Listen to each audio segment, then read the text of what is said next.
Scripture today is from II Chronicals, chapter 7, verses 11 through 16.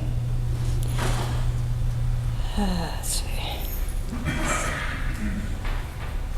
Thus Solomon finished the house of the Lord and the king's house.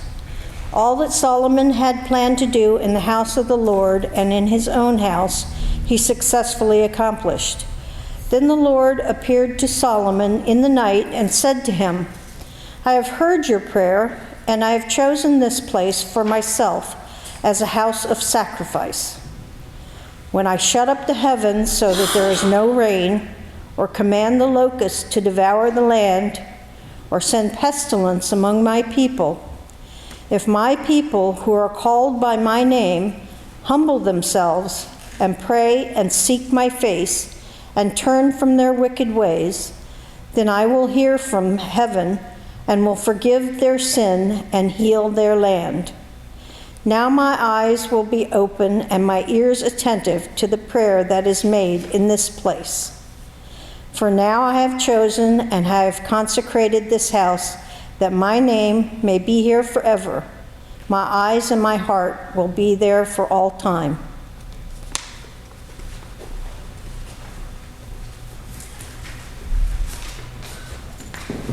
Thank you, Betty.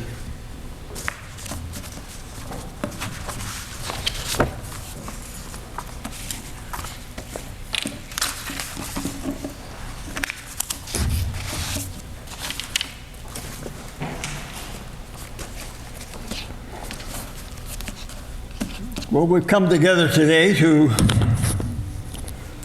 remember and to celebrate Independence Day 2022. It's a day that William Bennett called in a recent article that I read the most sacred day on the American civic calendar. I'd add that although it is not the most sacred day on the American religious calendar, it's also a very important date for Christians and the Christian church as well. For you see, on July 4th, 1776, American Christians were also set free from the ties that bound them to Mother Church in England. And of course, we Baptists were at the forefront of that movement. So then let's be happy today and be joyful, although it's, as I remember the old song leader used to say, although it is dreary out there, it's not raining inside. And when we join together in our singing and in our sharing, let's remember that this is the day the Lord has made, and we will rejoice. We will rejoice and be glad in it. And so it was nice to see the flags today as we were driving in, the drive through our area in Marlton. And to me, of course, the flags suggest that in spite of all our problems and the issues that are facing our nation today, that most people are, by and large, positive and very proud to be Americans. We may not be too happy with the price of gas or food, but we've learned a long time ago to be strong and to get along with God's help. Still, I think we have to admit that our celebrations this year are going to be a bit muted. Mainly because we have to be honest with ourselves, and we have to recognize and note that we do face serious problems and divisions in our nation. Add to this the state of the church in America. And I don't want to be totally negative, but these are things I think we need to recognize and acknowledge, even in our celebrations. Statistics and the studies show that post-COVID-19 recovery in local churches has been very slow. Some churches have actually closed their doors. Others have seen less than 50% return to the membership on active duty. And we're probably one of those churches as well. Many folks are, as you know, are choosing to stay home, keep your pajamas on, have a cup of coffee, and watch church on YouTube. We hope that doesn't continue much longer, but unfortunately, it's there, and we have to be realistic about that. Now, as I read, larger churches report that not only in addition to the low attendance, that general giving is down among the members, and especially is foreign missions being hit hard by this giving problem. So there we are, and that's our situation today. We rejoice and are happy to be living in a free land, but we still face many problems as a nation. Personally, I believe that many of the problems that we face today can be traced back to federal decisions to move God out of our public life, and the weak response by Christian churches and communities to oppose the move by the feds. Removing prayer, I think, from schools and eliminating religious language from the public square, they've hurt us. And now we have to live with a group called cancel culture. This left-wing radical group would like to see all Christians silenced and like to see churches become museums of ancient history, like in Russia. But there are some evangelical groups, and I'm here to announce that, and we're among them, that we're not going to take this laying down. And so I think we need to follow their lead, and we need to join the battle, as they say. I remember the words of encouragement. In fact, I'm old enough to remember him. Words of encouragement of another time by President General Dwight Eisenhower back in 1955.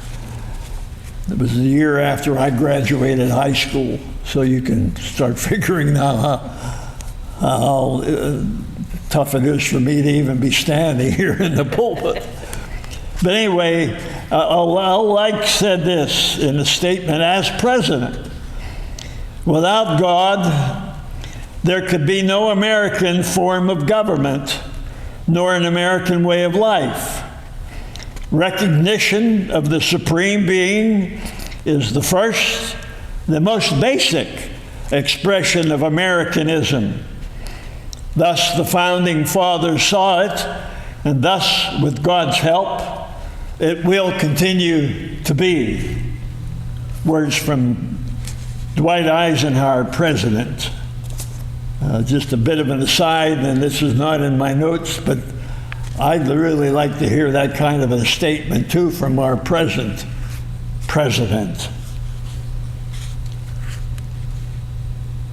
The prophets, of course, warned of national apostasy and a spiritual amnesia by the nation a long time ago. Isaiah, Jeremiah, Amos, Habakkuk, they all warned that there would be a time when the nation and particularly their nation, would be feeling, as they say, feeling their oats and puffing out their chest and saying that they are able now. They don't need God, but they're able now to make decisions, and they're able to do what is right in their own eyes. Of course, the prophets knew that was a bunch of malarkey, and this led, of course, to a religious and a moral lawlessness in the land. And the prophets warned that if they go too much longer without God and proclaiming that they can do it on their own, it's going to destroy the nation. We have to listen to the prophets even today, because I think they were right on the money. But thank God there are some politicians around today that are trying, and they're offering their best, and they're offering tentative legislation to try to cure the problems. They're not working most of the time because they're looking for all the answers and the solutions in the wrong places. They refer, rather, when they go to some kind of advice or wisdom, they go not to the scriptures, but they go to the so-called experts for answers. Well, you know how the experts are. I was reading in the Webster's dictionary once that reminded us by definition that an expert is one who is outstanding in his field or her field. When I read that definition, I thought to myself, you know, that sounds a lot like a farmer. But then I also thought that, you know, most of the farmers I know are much wiser and have better reasoning abilities than most experts I know. Also, there are reputable scholars that I've read and that are out there and doing their best to publish information. And many of these scholars, the reputable ones, have said that even though they themselves are considered experts, scholars in reputable, prestigious institutions, many of those scholars are saying that we need to be cautious about experts, because they said we need to be reminded that the so-called experts themselves have many unreasonable biases, just like the rest of us. So when you would put an expert alongside of the common ordinary man, he or she may have a lot of degrees, but when you compare the two, the experts don't have any more wisdom or any more wise insights into people's problems than the average man on the street, or, as I like to think, the average farmer. Even after my years of being involved in higher education, there are times when it comes to dealing with common problems that we all face day by day. I'd rather go to a farmer and talk to him for an hour than go to the so-called experts. I'd like to offer this morning, though, in the time that we have left, that there's another option. There's an alternate opinion that we might have compared to the expert opinions on the problems of our nation. And this opinion this morning is, according to Betty's reading from Chronicles, II Chronicles, Jewish wisdom. I think Jewish wisdom is remarkable in its simplicity, wonderful in its understanding of the real problems of life. And I wish that we could depend more and would depend more on the wise insights and the teachings of the Jewish wise men and the prophets and the scriptures, generally speaking. Now, from that reading that Betty did so well, King Solomon and his workers had just finished refurbishing the temple. The temple had been closed for a number of years. In fact, some of the bad kings of Israel had closed the doors and locked the temple, so the people could not get in the temple to worship and to offer sacrifice. Well, now the doors were open, and Solomon and his workers had refurbished, in a beautiful way, refurbished the temple. And history records that the Temple of Solomon was probably one of the most magnificent structures in all the world at that time. The doors were now open. And now there was this great joy in the land. And at this very time, Solomon then came to the front, the king of Israel. Solomon came to the front and led the people in prayer. It's a wonderful thing to do for a national leader, to lead your people in prayer. Of course, The prayer was that, here, Lord, as you can see now, we've finished the temple, and I invite you, the Lord of heaven and earth, to come. This is now your place. This is where we ask you to be present and to be here for us. And if you do that, we will then follow your commandments. We will follow your lead, and we will come and visit here to this temple. And daily we will offer praises to you and sacrifices in this wonderful place. Well, of course, Solomon offered that prayer, and this was the response, of course, that Solomon got from II Chronicals 7. Verses 12 and 14. The Lord appeared to him, to Solomon, at night and said, I have heard your prayer, and I have chosen this place for myself as a temple for sacrifices. When I shut up the heavens so that there's no rain, or command locusts to devour the land, or send a plague among my people, because you see, God was aware of the Jews. They make promises and then they break promises. That was the modus operandi. That was how the Jews operated. They sought forgiveness. They got forgiveness. And they continued on their way, and they enjoyed the presence of the Lord, and then they sinned again. Then they got into wickedness, and they got into all kinds of problems. So God was aware of that. So in his response to Solomon, he says, I've heard your prayer, and I'm coming, and I'm going to dwell here. But he says more or less to them by implication, but I know your folks, so there may be times where I have to send these punishments for you to wake you up again. So he says, I want you to be aware of that. And then this is the great response, the wonderful request, or actually it was a demand of the people by the Lord. He says now in verse 14, if my people who are called by my name will humble themselves and pray and seek my face and turn from their wicked ways, then I will hear from heaven, and I will forgive their sin, and I will heal their land. Amen and amen. That's our answer. That's God's solution to the problem. That's God's solution to the problems of the church, to the problems of our country. We don't need an up or down vote to approve this. But the question now is this: is anyone in authority in the U.S. of A listening to this solution?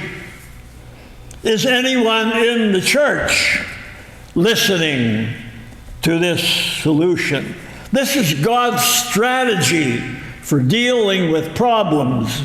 This is God's strategy for dealing with issues that are destroying us. The question is anyone listening?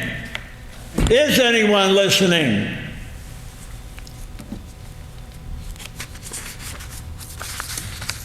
Unless I miss my guess, we're not going to find a whole lot of politicians standing in line to come into churches to respond to that. It may be also the same way with a number of churches.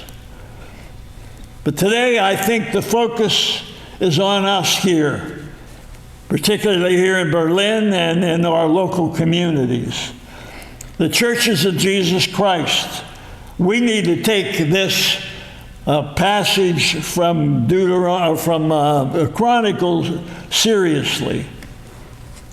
The question is, what are we going to do about what God advises in this biblical text?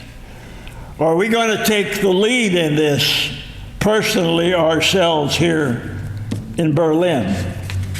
That's the question that God has posed for all of us this morning.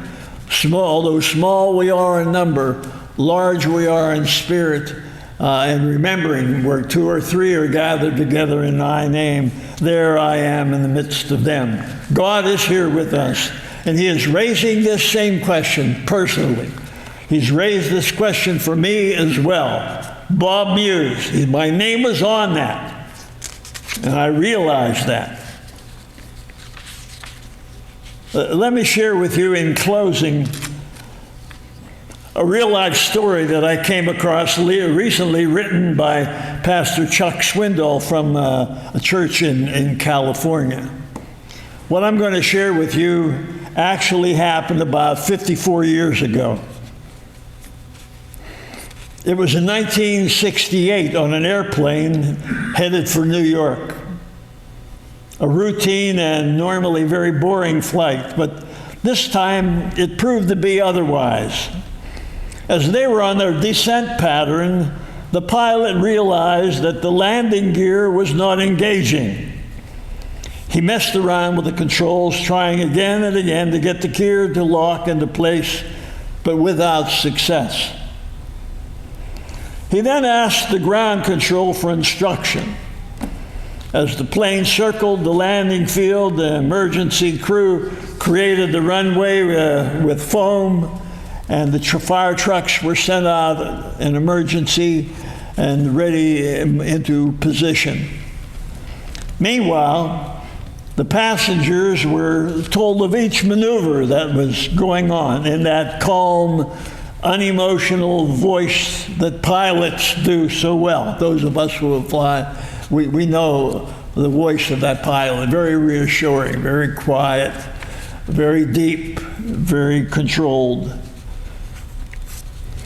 And at that time as well, the flight attendants were gliding around the cabin with an air of cool and reserve. Passengers were told to place their heads between their knees, grab their ankles just before impact. There were tears, and there were a few cries of despair.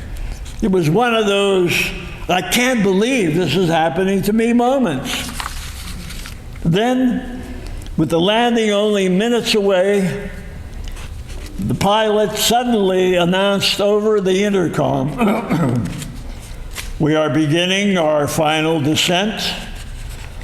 At this moment, in accordance with the international aviation codes established at Geneva, it is my obligation to inform you that if you believe in God, you should commence prayer."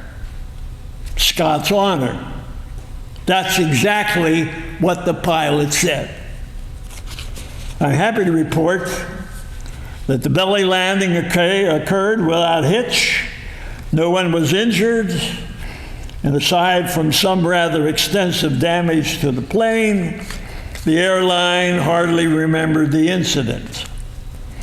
In fact, a relative of one of the passengers called the airline the very next day and asked about that prayer rule that the pilot had quoted. The answer was a cool, reserved, no comment. Amazing. The only thing that brought out into the open a deep down secret rule was crisis. Pushed to the brink, back to the wall, right up to the wire, all the escape routes closed. Only then does our society crack open a hint of recognition that God may be there, and if you believe, you should commence prayer. On this day of remembrance, then, of our nation's freedom, I want to urge every one of us here today to commence prayer on behalf of our country. As the political rancor intensifies and our nation deepens its cultural divide, what we really need is God's people to pray. The Bible tells us that God responds when his people pray. If my people who are called by my name will humble themselves and pray, seek my face, and turn from their wicked ways, I will hear from heaven, and I will forgive their sins, and I will restore and heal their land. In the midst of our celebration of fireworks and cookouts and family gatherings and backyard parties this year, please take some time to bow before the Lord. Thank Him for the freedom that is ours. And then ask Him simply to heal our land. May He continue to be gracious to us and to this great country that is the United States of America.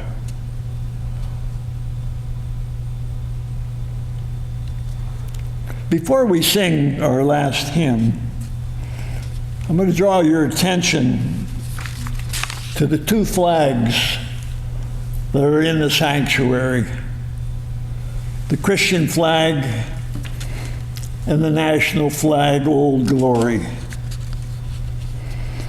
I'd like us all now to stand, if you don't mind. Stand.